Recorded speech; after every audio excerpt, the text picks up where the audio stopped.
I'm Ed Highland here at the ESA News Desk. Welcome once again. And I'm joined by Jeremy Niederjohn, who's Director of Market Development for Johnson Controls, a leader in the building technologies industry, and here to talk about energy storage today. Welcome, Jeremy. Hey, thank you very much. Nice to be here. It's a wonderful business, and you're also a sponsor here at ESA Con, so obviously deeply ingrained. Give us some thoughts, if you would, about your company and its overall role, if you will, in the industry. Sure. So Johnson Controls does a lot of different things.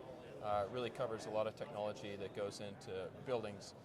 Specifically to energy storage, we develop and manufacture products, energy storage products, software technology, really focused on how energy storage is used in building environments.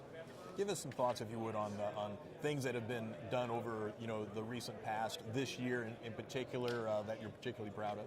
Yeah, so this year it's been a very exciting year for energy storage at Johnson Controls. We've really had kind of advancements across the gamut, commercially, from a product perspective, and on the software. So I think from a product perspective, it's really optimizing kind of the configurations, standardizing on the products that we have of energy storage products.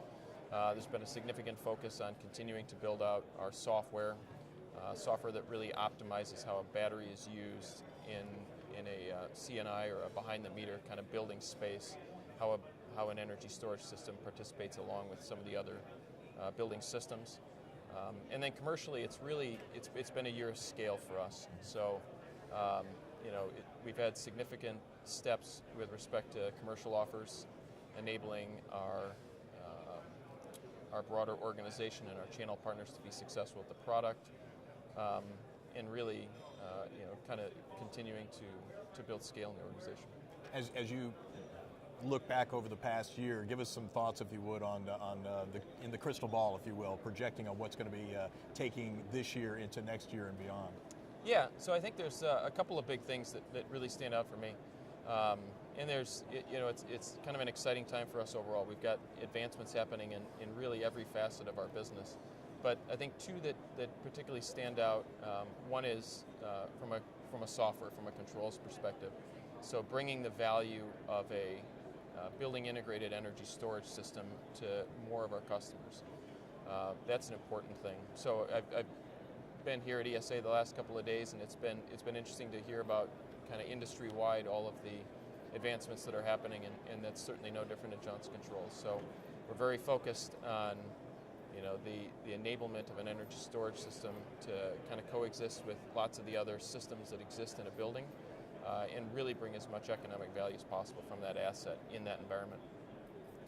The other one is just a particular application that I think a lot of people see growing is solar and storage. So increasing applications for energy storage sitting next to solar PV, particularly in behind-the-meter applications. Are there specific projects, things that you can discuss that are either on the table or are about to happen that would kind of enlighten, no pun intended, our audience?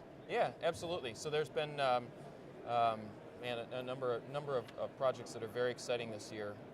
Two that stick out are working with the Johnson Controls federal business, an opportunity to develop a large microgrid for an island in the South Pacific, Kwajalein, for the United States Department of Defense.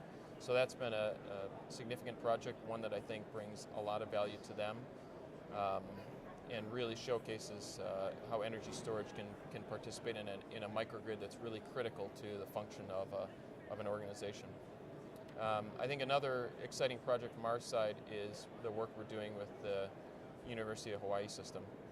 So we're doing large solar and storage project across 5 campuses in Hawaii, and significantly reducing their purchases from the grid, and really enabling them to take advantage of some pretty significant solar PV alongside batteries to really reduce their energy costs. We hadn't talked about this before, but as a consumer, I'm always amazed, especially coming to an event like this, ESA Con, where you get a perspective on what's happening not only on the grid side, but how it is affecting Joe Average at home, because it goes down to the air conditioners that you work on, all of the different products that are literally being used on a daily basis, and how you make innovations that will affect the grid. Those innovations someday are going to be in our homes.